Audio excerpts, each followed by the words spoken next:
लड़की अपनी माँ का पीछा करते हुए भयभीत हो गई जब उसने देखा कि उसकी माँ शायद इंसान नहीं है, क्योंकि माँ हर बार घर से निकलने से पहले एक विशालकाय सुअर को साथ ले जाती थी और फिर बिना कुछ कहे अकेले गाड़ी चलाकर चली जाती थी और अगले दिन थकी हारी घर लौटती थी। लेकिन अजीब बात यह थी कि वह सुअर भी गायब हो जाता था।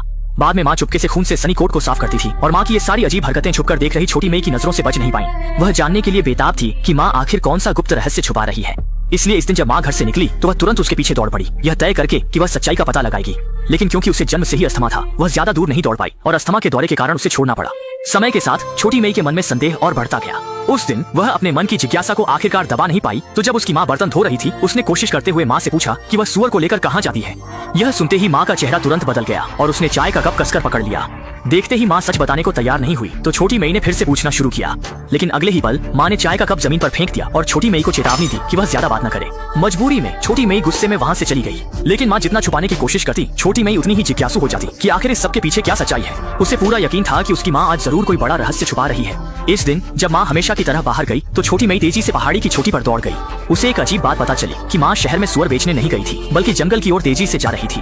लगता है माँ के पास सच में कोई गुप्त रहस्य है। लेकिन ठीक उसी समय उसके दादा अचानक उसके पीछे आ गए और छोटी मई को चेतावनी दी कि वह ज्यादा दखल न दे और अंधेरा होने से पहले घर में ही रहे, बिल्कुल भी घर से बाहर कदम न रखना। छोटी मई मजबूरी में घर लौट आई, लेकिन उसे बिल्कुल भी उम्मीद नहीं थी कि इस दिन माँ अपने 6 महीने से गायब पिता को वापस ले आई। और उसे और भी डरावना लगा जब उसने देखा कि उसके पिता के शरीर पर घाव थे और उनका चेहरा बहुत खराब था। छोटी मई ने पिता की स्थिति देखने के लिए घर में जाने की कोशिश की, लेकिन माँ ने उसे बाहर ही रोक दिया। लेकिन आधी रात को छोटी मई अपने मन की जिज्ञासा को दबा नहीं पाई। वह धीरे धीरे अपने माता पिता के कमरे के दरवाजे के पास गई, लेकिन तभी माँ बाहर आ गई। छोटी मई को तुरंत कोने में छुपना पड़ा। जब तक माँ पूरी तरह से दूर नहीं चली गई तब तक उसने हिम्मत करके धीरे धीरे वापस आकर दरवाजे की दरार से कमरे के अंदर पिता की स्थिति देखने की कोशिश की, लेकिन अचानक अगले ही पल यह देखकर वह डर के मारे कांपते हुए बदहवास हो गई। इस घटना के बाद वह फिर कभी अपने माता पिता के कमरे में झांकने की हिम्मत नहीं कर पाई। लेकिन आधी रात को उसने अपने माता पिता के कमरे से एक डरावनी चीख सुनी। संदेह के साथ छोटी मई धीरे धीरे सीढ़ियों से नीचे उतरी और देखा कि उसके माता पिता का दरवाजा खुला था। लेकिन जब वह कमरे में गई तो उसने देखा कि उसके पिता पसीने से तरबतर होकर पूरे शरीर से कांप रहे थे।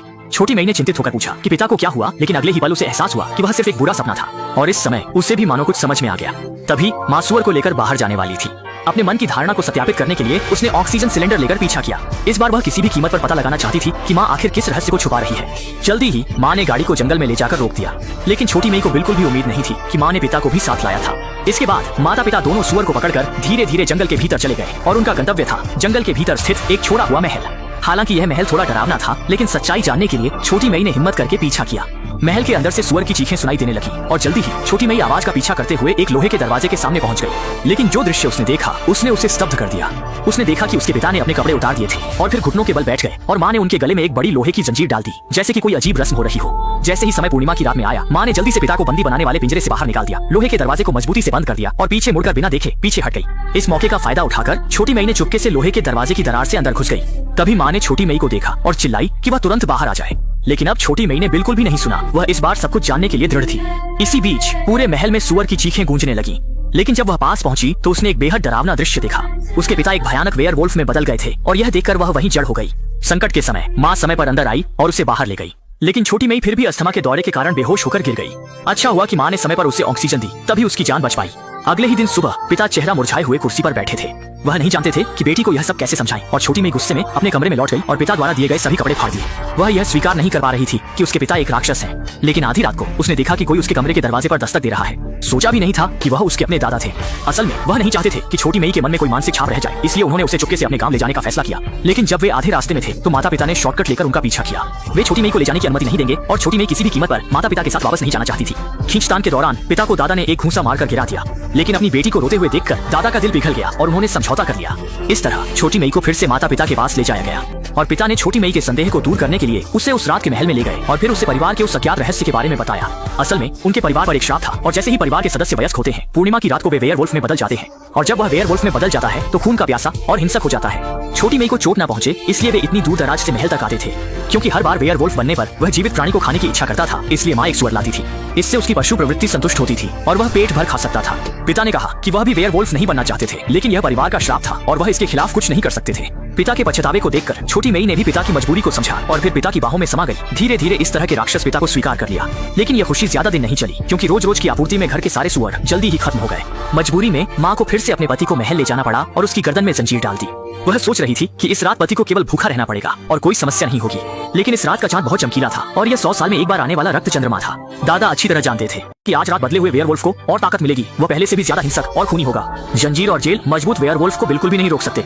इसलिए उन्होंने सभी दरवाजे और खिड़कियां मजबूती से बंद कर दी ताकि कोई त्रासदी न हो। लेकिन इसके बावजूद आधी रात 12 बजे के बाद वेयरवुल्फ पिता फिर भी समय पर मारने आ गया। वेयरवुल्फ को घर में घुसने से रोकने के लिए मां ने दरवाजे के बाहर जोर से चिल्लाया। उम्मीद थी कि वेयरवुल्फ पति को डांटकर भगा देगी, लेकिन इस समय वेयरवुल्फ पूरी तरह से मानवता खो चुका था। थोड़ी देर में ही दरवाजा तोड़कर अंदर आ गया। दादा ने देखा और रोकने की कोशिश की, लेकिन वेयरवुल्फ ने एक ही बार में उसे गंभीर रूप से घायल कर दिया। वेयरवुल्फ धीरे धीरे घर के अंदर आ रहा था। माँ और बेटी अलमारी में छिपकर कांप रही थी। एक आवाज भी नहीं निकालने की हिम्मत नहीं थी। सौभाग्य से वेयरवुल्फ की नजरें अच्छी नहीं थी। उसने अलमारी में छिपी माँ और बेटी को नहीं देखा। जब वेयरवुल्फ कहीं और खोजने गया तब माँ और बेटी सावधानी से बाहर निकली। तेजी से बाहर भागकर कार में बैठकर इस खतरनाक जगह से निकलने की तैयारी करने लगी। लेकिन तभी माँ को याद आया कि गंभीर रूप से घायल दादा अभी भी घर में है। इसलिए उसने छोटी मेए को कार में रहने दिया और खुद घर वापस चली गई। जब वह पिता को लेकर निकलने की तैयारी कर रही थी, पिता दर्द से चिल्ला उठा। वेयरवुल्फ जल्द ही आ जाएगा। ये जानकर वह जल्दी से पिता को लेकर तहखाने में छिप गई। जल्द ही वेयरवुल्फ उनके ऊपर आ गया। वेयरवुल्फ से बचने के लिए दोनों सावधानी से रेंगते हुए आगे बढ़े, लेकिन तभी माँ का हाथ गलती से चूहे के जाल पर लग गया। आवाज सुनकर वेयरवुल्फ ने फर्श पर हमला कर दिया। सौभाग्य से फर्श काफी मजबूत था। वेयरवुल्फ तुरंत नीचे नहीं आ सका। इस मौके का फायदा उठाकर दोनों भाग निकले। जब वे तहखाने के बाहर पहुंचे, कार में बैठी छोटी मेए ने तेजी से एक्सेलरेटर दबाया, जिससे लोहे की ग्रिल टूट गई। दोनों इस तरह सुरक्षित बचकर बाहर निकल आए। लेकिन जब वे जाने की तैयारी कर रहे थे, महत्वपूर्ण समय पर कार ने धोखा दे दिया। किसी भी तरह से स्टार्ट नहीं हो रही थी। देखते ही देखते वेयरवुल्फ तुरंत ही करीब पहुंचने वाला था। दादा ने माँ और बेटी को जल्दी भागने का इशारा किया, जबकि वे खुद वहीं रहकर वेयरवुल्फ को रोकने लगे।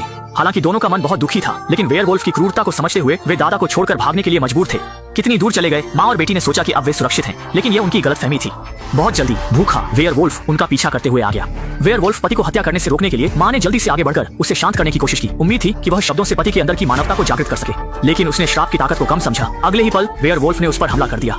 माँ को खतरे में देखकर छोटी मेए ने जल्दी से अपना ऑक्सीजन सिलेंडर उठाया, जमीन पर टूटे हुए तेल के दीपक की ओर निशाना साधा, ऑक्सीजन टैंक का वाल्व घुमा दिया। अगले ही पल भयंकर आग ने वेयरवुल्फ को निगल लिया। आग की तपिश में वेयरवुल्फ जल्द ही मर गया और माँ और बेटी की जान बच गई। अंत में उन्होंने सभी सामान पैक करके कार में लौट किया, इस दुखद जगह को छोड़ने का फैसला किया और फिल्म का अंत हो गया।